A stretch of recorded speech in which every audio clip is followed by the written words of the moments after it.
on a Sébastien Froment, chef de projet accessibilité et innovation en bâtiment au CEREMA Territoire de Ville. Bonjour. Votre micro est-il allumé? Allez-y, poussez le petit bouton. Il doit être allumé. On vous entend, c'est très bien, Sébastien Froment. Nina Trapon. Oui, c'est vous. Bonjour Nina Trapon, experte accessibilité universelle, mission égalité pour Nantes Métropole. Et Emmanuel Sénam. On est bon, votre micro fonctionne. Responsable accessibilité et confort d'usage pour la communauté urbaine de Dunkerque. Tout à fait. On est bon. Et Christian Minaudier, bonjour à vous. Votre micro est-il allumé? Non. Après les chaises musicales, le jeu des micros. Oui. On est bon, on vous entend. Bonjour Nickel. à tous. Christian Minaudier, responsable du service voirie et circulation à la métropole de Lyon. Aussi dans les dossiers de l'infrastructure, exploitation des mobilités et transformation de l'espace public. On est bon? C'est bien ça. On est bon. Sébastien Froment, je vous ai dit, j'ai du mal avec les acronymes. Qu'est-ce que c'est que le CEREMA? Alors moi aussi, pour le CEREMA, c'est compliqué. C'est un centre d'études et d'expertise sur les risques, l'environnement, la mobilité et l'aménagement. Et on travaille on est sous tutelle des ministères de la cohésion des territoires, de la transition écologique et des collectivités territoriales. Et on travaille sur 6 grands domaines, l'aménagement des territoires, le bâtiment, les mobilités, les infrastructures de transport, l'environnement et les risques. Voilà. L'eau et la mer aussi. Enfin, voilà, Risques écologiques, risques environnementaux. Exactement. Et depuis 2014, vous êtes sur le groupe technique des référents accessibilité des villes inclusives, autrement dit le GTRAVI. Ce réseau, il est co-construit avec les collectivités territoriales et il est dédié aux techniciens de collectivités qui travaillent sur l'accessibilité, en particulier sur la chaîne de déplacement. Alors comment et dans quelle mesure très concrètement? Peut-être déjà dire qu'au CEREMA, ça fait depuis de nombreuses années qu'on travaille sur l'accessibilité. Depuis 2001, on a un programme qui s'appelle Ville accessible à tous. Et donc voilà, ça nous permet de produire pas mal de documentation, de venir proposer des connaissances, de l'expertise sur ces questions d'accessibilité. En 2014, des collectivités, notamment Lyon et Nantes, sont venues nous voir pour pouvoir échanger entre elles, avoir aussi un organisme qui vienne les accompagner pour organiser quelque chose. Et ça a pris la forme d'un réseau. Donc il y a maintenant un peu 10 ans. C'est voilà, ça 10 ans. Voilà, 2014-2024. Et donc depuis 10 ans, on réunit des collectivités. Notre objectif, c'est vraiment de partager la connaissance entre les collectivités avec le CEREMA, de pouvoir diffuser aussi les bonnes pratiques des uns et des autres. Je pense que Lorient en a parlé juste avant. Il y a des choses qui se passent dans les territoires. Comment est-ce que ça émerge? Comment est-ce que ça diffuse sur le reste de la France? Voilà, donc on travaille également sur... on a un périmètre qui est assez spécifique parce que ça rentre dans nos compétences du CEREMA, qui sont assez techniques. Donc on parle plutôt de chaîne de déplacement, transport, cadre bâti, voirie et espace public.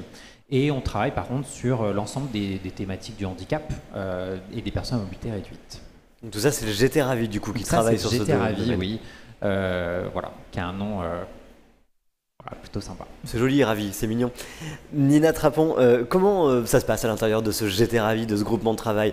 On fait quoi? On organise des événements, des ateliers, on se rencontre, on s'appelle, qu'est-ce qui se passe?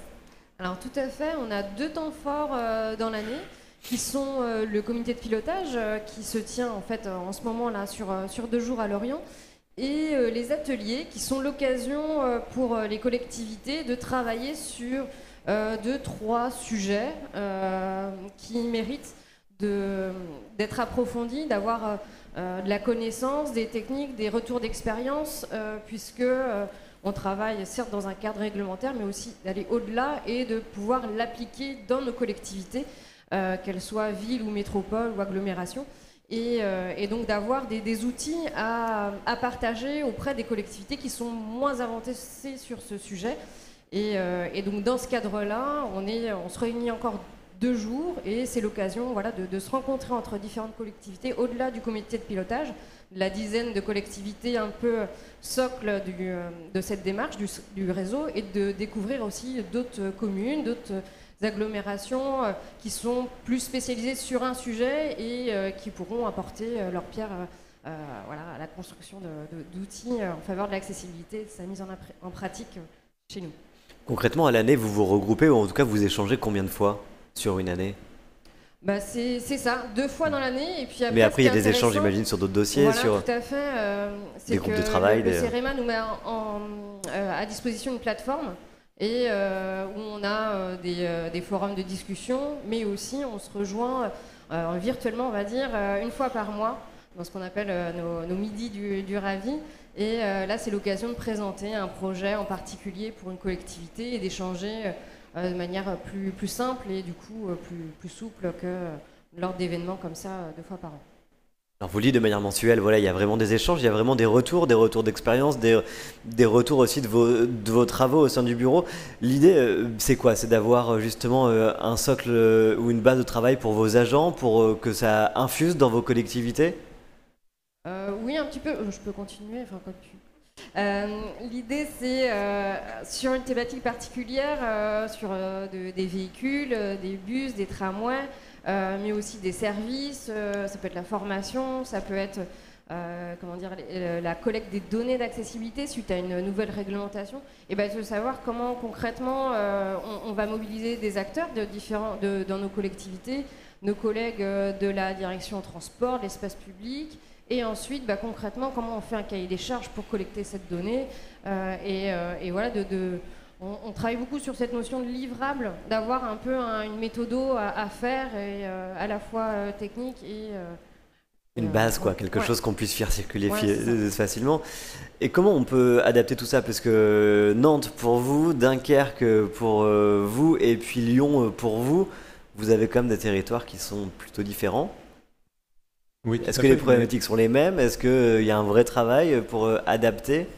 Alors, c'est vraiment toute la richesse de ce réseau, c'est que effectivement, chaque collectivité est particulière. Nous avons déjà des tailles différentes, des contraintes géographies différentes, des liens, ouais. Bien sûr, tout est différent. Mais c'est ce qui est intéressant, c'est de pouvoir confronter tout cela. Les problématiques n'émergent pas de la même façon dans une collectivité ou l'autre, effectivement, selon la taille. Selon aussi les activités locales. Les associations n'ont pas les mêmes sujets proéminents dans une collectivité ou l'autre. Donc tout ça constitue réellement une richesse. Ça permet d'échanger sur des sujets qui n'émergeraient pas forcément chez nous, et quelle que soit la taille de la collectivité. Alors on le disait, et du coup pour Dunkerque, même constat? Tout à fait. Je pense que c'est important pour les collectivités. On est relativement peu sur certaines collectivités à travailler sur l'accessibilité. Se retrouver en fait entre collectivités, c'est capitaliser, c'est ne pas refaire les mêmes erreurs. Faut vous rapprocher votre micro. Ne pas refaire les mêmes erreurs en fait. Voilà, se dire tiens, Nantes ou Lyon a avancé sur cette thématique. Est-ce qu'on peut pas s'en servir et pour pouvoir en fait ramener les bonnes idées en fait sur son territoire. Partager en fait avec nos collègues, ces livrables ils sont importants, c'est une obligation. Hein. On se voit en fait 2 jours sur un territoire. On va le matin en fait faire des visites terrain et après pendant 1 journée et demie, on travaille pour réaliser en fait un document technique qui va pouvoir être en fait diffusé. C'est important parce que finalement, on attrape une culture commune autour de l'accessibilité et on essaie d'accompagner le changement des pratiques en fait sur nos territoires. Alors ça peut paraître ambitieux, mais on voit que notre réseau a grandi, on a 10 ans, donc on s'est un petit peu professionnalisé aussi voilà, sur nos dossiers, etc. Et c'est vraiment très très important de pouvoir échanger pour avancer et puis faire remonter aussi d'un point de vue national au ministère, etc. La pratique de l'usage parce qu'on est dans la vraie vie, on doit travailler sur ces aménagements et de temps en temps on rencontre des difficultés. Donc l'idée c'est aussi de créer cet échange, de faire remonter au CEREMA les difficultés qu'on rencontre quelquefois dans la mise en application des réglementations. La réglementation c'est la base, mais nous on va plus loin et on tend vers l'usage. Ce matin, on échange beaucoup et il y a tous ces temps formels de réunion, mais il y a tous ces temps aussi informels où on va se dire tiens, j'ai telle problématique sur mon territoire, comment tu as fait toi pour le résoudre? Et on discutait en fait avec un collègue de Nantes qui disait je travaille actuellement sur une piscine et la réglementation nous demande en fait un certain nombre d'aménagements, on les prend en compte, mais là la demande en fait c'était d'avoir des casiers plus grands pour pouvoir mettre en fait une prothèse. Une personne qui arrive avec une prothèse de jambe et qui va devoir ranger sa prothèse, il faut des casiers en fait plus longs. Oui. Parce qu'on n'arrive déjà pas à mettre nos sacs dans les casiers, donc clairement, il faut que ce soit plus grand. Et on peut se dire que les familles qui auront des gros sacs, etc. Et donc du coup, ça c'est pas noté dans une réglementation. Non. Mais nous, on va capitaliser sur ce genre d'usage-là et pour pouvoir en fait mettre à disposition des autres collectivités qui sont peut-être moins en avance sur la thématique. Et juste avant, vous disiez justement, mais avec le micro, c'est mieux que vous vous sentiez parfois seul dans vos collectivités, parce que vous n'êtes pas énormément dans chaque collectivité à travailler sur ces dossiers-là, et au moins vous vous regroupez. Et puis du coup, on a des bons réflexes d'appeler les collègues, etc. Quand on se connaît, c'est beaucoup plus facile. Ouais. On a cette plateforme qui nous permet de questionner en fait d'autres territoires et d'avancer pour aller plus vite, pour perdre moins de temps autour de questionnements que l'on peut avoir sur nos territoires. Alors vous venez de donner des exemples, justement, on monte des projets et derrière, il faut les diffuser localement. Comment on diffuse localement, Sébastien ? Alors, localement, déjà, nous, on travaille. Alors, si le GT Ravi, c'est un réseau qui est réservé aux collectivités, donc seules les collectivités peuvent participer. On a donc plusieurs moyens de diffusion. Donc, du coup, voilà, tous nos ateliers font l'objet de livrables qui sont ensuite diffusés sur Internet. Et ça, on a notre site internet qui permet de référencer tous les livrables. On a aussi un petit livret qui permet de recenser par atelier. Donc, il y en a eu 33 ateliers en 10 ans. Sur chacune des thématiques. Ça, c'est un livrable, c'est ça ? Ça, c'est le livret. Et donc, je vous en prendrai. Chaque atelier fait l'objet d'une petite fiche récapitulative et d'un livrable qui est diffusé ensuite derrière sur Internet. Et cette année, on va lancer même un webinaire pour pouvoir s'approprier les livrables et pouvoir que les animateurs des ateliers puissent présenter ce qu'ils ont fait pendant les ateliers et pouvoir diffuser un peu aussi. Et peut-être que localement, des collectivités, vous avez des choses...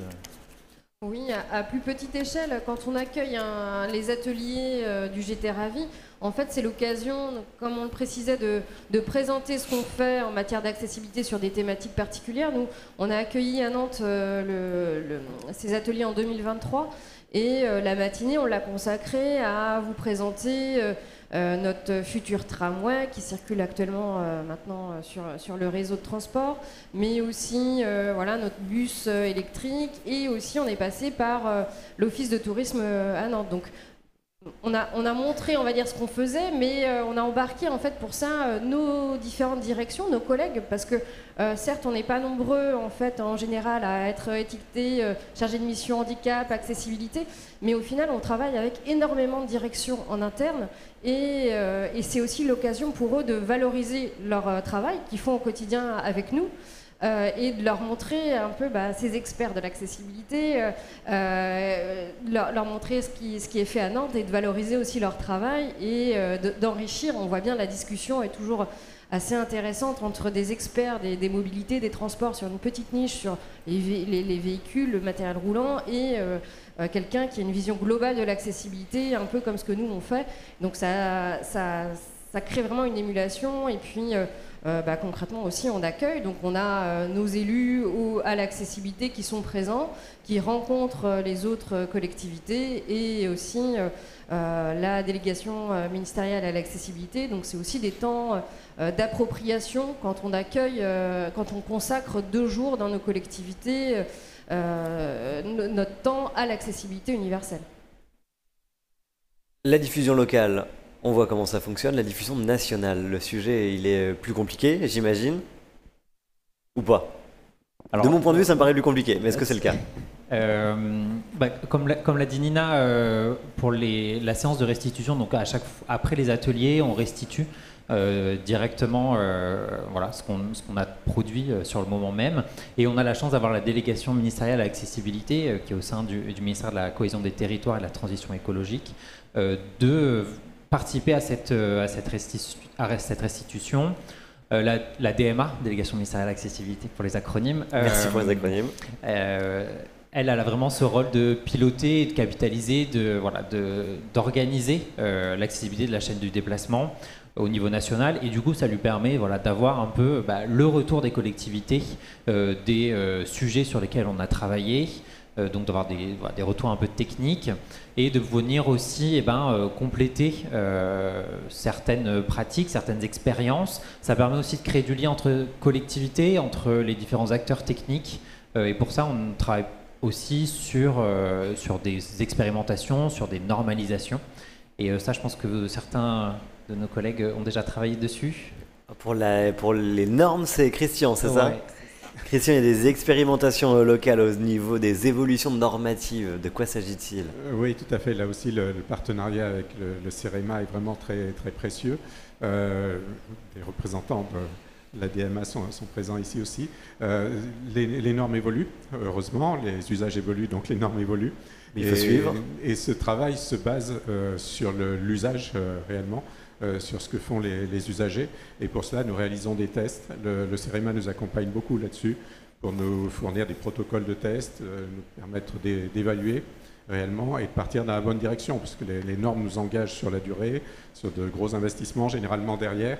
Donc il ne faut pas se tromper, il faut vraiment répondre à l'usage. Et donc la normalisation, on la voit souvent comme quelque chose de très contraignant, très théorique, et on souhaite tout à fait l'inverse. C'est-à-dire que ce soit basé sur de l'usage quotidien des personnes en situation de handicap. Ça veut dire qu'on inverse la façon de les appréhender finalement?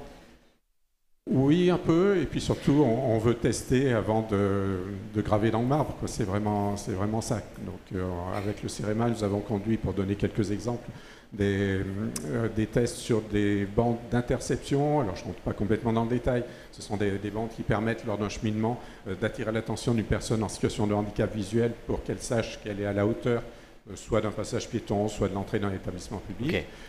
Par exemple, nous travaillons aussi sur la qualité des sols. C'était une attente forte de nos associations de personnes en usagères de fauteuil roulant. Donc là aussi, on a un travail qui est un peu novateur là-dessus, avec la conception d'un prototype de fauteuil roulant instrumenté qui mesure des vibrations, voilà. Donc ça, nous n'étions pas capables de le faire seuls. Le CEREMA, bien sûr, nous a accompagnés là-dessus. Voilà, pour donner quelques exemples de tests qui permettent ensuite de normaliser éventuellement, mais pas que, aussi de faire avancer la connaissance. Vous travaillez... Ouais, allez-y. Et du coup, mettre en place une méthodologie précise que le CEREMA en fait va nous apporter en ayant en fait une logique de faire tester, de travail de co-construction avec les personnes en situation de handicap du territoire, mais pas que. Aussi des territoires avoisinants, etc., pour avoir un panel de public et être sûr que l'étude qui va être faite à Dunkerque, à Lyon, à Strasbourg, à Toulouse, soit en fait duplicable. On puisse l'utiliser partout, transposable. Du coup, en fait, c'est vraiment une capitalisation de ces expériences. Alors vous le dites, ouais, c'est vraiment ça, c'est faire avancer finalement la connaissance sur l'accessibilité pour tous les autres territoires. Vous testez un truc à Lyon, on va essayer de l'appliquer à Dunkerque, ou en tout cas on va l'adapter. C'est ça l'idée, Sébastien ? C'est exactement ça, et puis c'est vrai que nous on vient s'enrichir aussi de ces expérimentations, de cette connaissance, de cette pratique qu'ont les collectivités pour pouvoir ensuite le diffuser aussi. Nous, CEREMA, on n'est pas aussi une grosse équipe, donc voilà, on est quelques-uns, donc on a besoin aussi de ces retours d'expérience-là, et ça nous permet derrière nous de pouvoir creuser certains sujets, de pouvoir aussi venir présenter quelques bonnes pratiques. Je pense que c'est un vrai besoin des collectivités de se dire qu'est-ce qui marche bien ailleurs et pourquoi est-ce que ça marche bien. Et c'est vrai que certains ateliers qu'on fait, certains livrables nous donnent ensuite derrière l'occasion de pouvoir publier des guides un peu plus conséquents. Je pense notamment en 2020, on a fait un atelier sur les établissements scolaires, comment est-ce qu'on adapte la réglementation et les établissements scolaires à l'accueil d'enfants et d'élèves handicapés. Et ça nous a permis, nous, de sortir un petit guide justement pour présenter ce sujet-là. Voilà, donc c'est pas mal de petites choses comme ça. On voit à l'écran un peu toutes les collectivités qui sont impliquées sur le GT Ravi. On a, donc là, vous avez pas mal de métropoles, mais l'idée, c'est aussi on a des villes, on a des compétences différentes. Donc ça, c'est vraiment intéressant, c'est très riche, parce que l'accessibilité, c'est pas que en silo. C'est pas que les grands territoires, c'est pas que les grands territoires, pas du tout. Certains plus petits sont assez dynamiques et font des belles choses.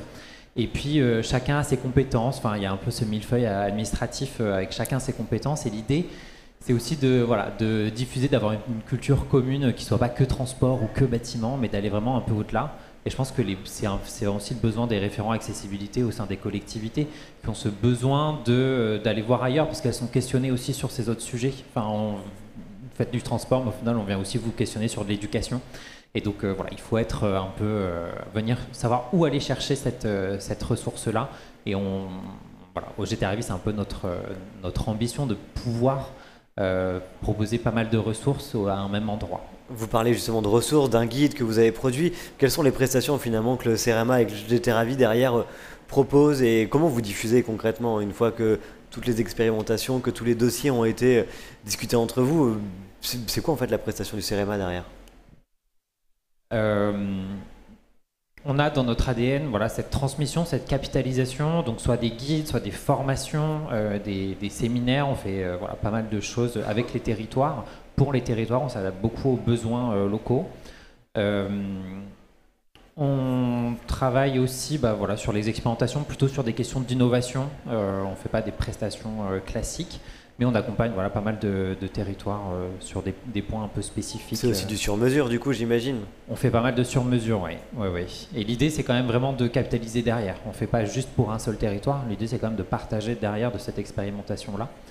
Par exemple, on a travaillé sur les cheminements autour des grands événements pour les Jeux Olympiques. Et l'idée derrière, c'était on a publié un guide pour conseiller toute collectivité quand elle fait un événement, quels sont à prendre en compte, toutes les questions des cheminements et de l'activité de ces cheminements-là. Chacun dans vos collectivités, ça fait combien de temps que vous êtes intégré au J'étais ravi? Pour la communauté urbaine de Dunkerque, depuis le début. Donc on a eu la chance de voir l'évolution aussi, de voir grandir le réseau, de le voir en fait s'étoffer, et comme je disais tout à l'heure, se professionnaliser. Au début, on a peut-être aussi un petit peu tâtonné, il fallait qu'on apprenne à se connaître. Maintenant, on a un noyau dur et on a des nouvelles collectivités qui arrivent et on essaie d'entraîner en fait toutes ces personnes autour de cette thématique. Et donc j'ai la chance moi d'y participer depuis 10 ans. Et alors du coup peut-être un exemple de quelque chose que vous avez ramené du J'étais ravi, quelque chose que vous avez apporté? Ça va être pour aider Sébastien tout à l'heure à faire la promotion. Alors, peut-être quelque chose qu'on a apporté, la communauté urbaine de Dunkerque est rentrée dans la démarche de marque touristique destination pour tous. Ouais. Et on a proposé en fait avec la ville de Toulouse d'animer en fait un atelier pour pouvoir capitaliser sur tout ce que l'on avait mis en place pour pouvoir répondre à cette candidature. Et on a réalisé un livrable en 3 parties. Que faire avant, pendant et après la labellisation, et pour mutualiser des petites choses. Dans nos collectivités, on est obligé de faire des notes pour présenter la démarche, on doit faire des appels d'offres pour faire des audits, etc. Et on a pu mettre des choses au pot commun pour pouvoir en fait aider les autres collectivités qui souhaitaient rentrer. Donc voilà un exemple. Un exemple de ce que vous avez apporté et de ce que vous avez récupéré. Qu'est-ce qu'on a pu récupérer? Mais chaque livrable, en fait, on les récupère et on va toucher en fait les équipes techniques qui travaillent sur un point précis. Là, j'ai ramené en fait 2 livrables, un sur les bibliothèques qui a été fait en fait lors du dernier groupe de travail.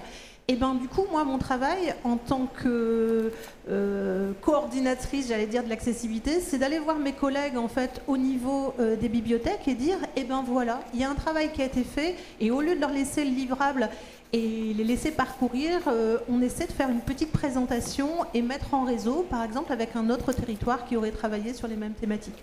Donc il y a des exemples très concrets. Ça, c'est la médiathèque facile à lire, à comprendre. De Dunkerque, c'est ça? Alors, j'étais pas dans ce groupe de travail-là, donc je pense pas qu'il y ait de photos en fait de Dunkerque, mais moi j'étais sur un groupe sur les déchets. On a capitalisé, en fait, on s'est rendu compte qu'on avait plein de problématiques identiques sur la problématique des déchets, les conteneurs sur les trottoirs, les hauteurs des fentes, des points d'apport volontaires, etc. On a décidé de travailler en fait sur un support que l'on diffuse après en fait sur nos territoires. Et d'ailleurs, on a des échanges en fait avec le ministère parce que apparemment ils veulent aussi travailler sur ces thématiques, et donc du coup ce livrable va venir en fait diffuser niveau national. Voilà 2 exemples concrets. Ça fait la lien. Nina Trapon du côté de Nantes, depuis quand vous y êtes? Alors moi je suis arrivée sur mon poste il y a 7 ans, et donc ça fait 7 ans que je fais partie du J'étais ravi, et c'est vrai qu'en termes de prise de poste, au final on est directement dans le bain, j'ai envie de dire, grâce à ce réseau, parce que comme on l'a déjà redit à plusieurs reprises, on est sur une niche, on est très peu en France quand même à travailler sur ce domaine-là. Donc c'est vraiment de la formation par les pairs, au final, qui permet de s'approprier, enfin, pour une bonne prise de poste, intégrer le J'étais ravie, c'est vraiment parfait. Ça permet directement d'avoir un panel de... On se sent moins seul, quoi. Voilà, de possibilités de travail, d'élargir, effectivement, d'avoir presque un coup d'avance par rapport à notre collectivité. Moi, je repense, là, en regardant la liste des ateliers qu'on a réalisés, à ce qu'on a fait sur les outils de concertation au Pays Basque en 2022. Là, nous, on se les réapproprie aujourd'hui pour faire à notre sauce, on va dire, comment concerter au global avec le public et en particulier avec les personnes en situation de handicap. Et donc, ça permet d'avoir, on va dire, une liste d'outils à disposition, de méthodes. Et puis après, chacun, en fait, avec ses modes de faire propres à sa collectivité, de les intégrer dans ses propres guides, ses kits de communication propres en fait, et ça c'est intéressant. Alors en 2022 j'ai apporté certains aspects mais j'étais moins structurée. Là maintenant en fait on arrive à rattraper ce qui a été fait en 2022. D'accord, vous êtes revenu sur le dossier quoi. Ouais. Et Christian Minaudier, du coup vous êtes au J'étais ravi depuis combien de temps? Depuis fort longtemps aussi, depuis le début. Mais justement, je pourrais souligner que l'intérêt de ce J'étais ravi, c'est d'avoir su s'adapter au fil du temps, en construisant ensemble. C'est notre force et aussi la souplesse de ce réseau qui s'adapte. Des villes arrivent, repartent, quelle que soit leur taille, selon ce qu'elles ont apporté. C'est un peu l'auberge espagnole. Chacun apporte quelque chose, une pierre à l'édifice. C'est bien rendu, l'auberge espagnole. Voilà.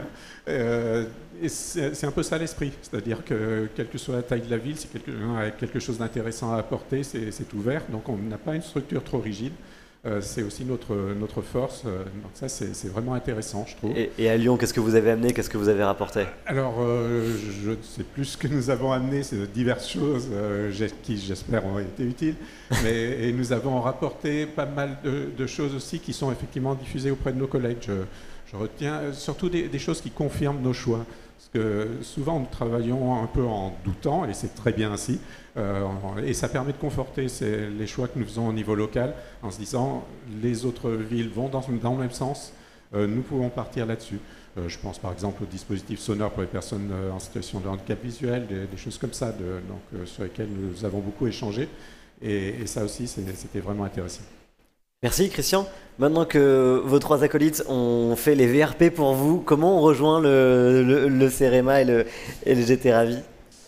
Donc on a une plateforme en ligne qui permet donc aux collectivités de s'inscrire, ça s'appelle Expertise Territoire, et ça permet donc d'avoir accès, il faut créer un compte et il faut demander à rejoindre le J'étais ravi. Ça permet d'avoir accès à des espaces de ressources, à l'espace questions-réponses, et avoir les différentes informations sur le réseau.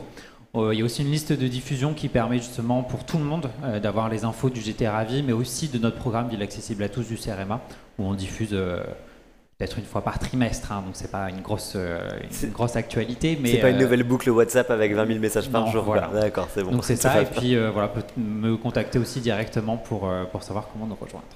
Eh bien merci Sébastien Froment. Je rappelle du coup que vous êtes le chef de projet Accessibilité et Innovation Bâtiment au CEREMA Territoire et Ville. À côté de vous c'était Emmanuel Sanem, responsable accessibilité et confort d'usage pour la communauté urbaine de Dunkerque. À côté de vous c'était Nina Trapon, experte accessibilité universelle, mission égalité de Nantes Métropole. Et puis les Lyonnais de l'étape, Christian Minaudier. Pour le service voirie et circulation Métropole de Lyon, on voit que vous avez des domaines en plus chacun très différents et pourtant vous vous regroupez autour de cette thématique. C'est ce que vous expliquez, la transversalité avec vos dossiers finalement. Et puis une bonne entente qui s'est créée aussi au fil des années et donc un plaisir de se retrouver sur les territoires pour faire avancer l'accessibilité. On se fait des copains quoi. Donc ça va être la fête à Lorient pendant 2 jours, c'est ça? Nous sommes très contents d'être à Ville. Mais oui, on connaît de bonnes adresses si vous voulez à Lorient.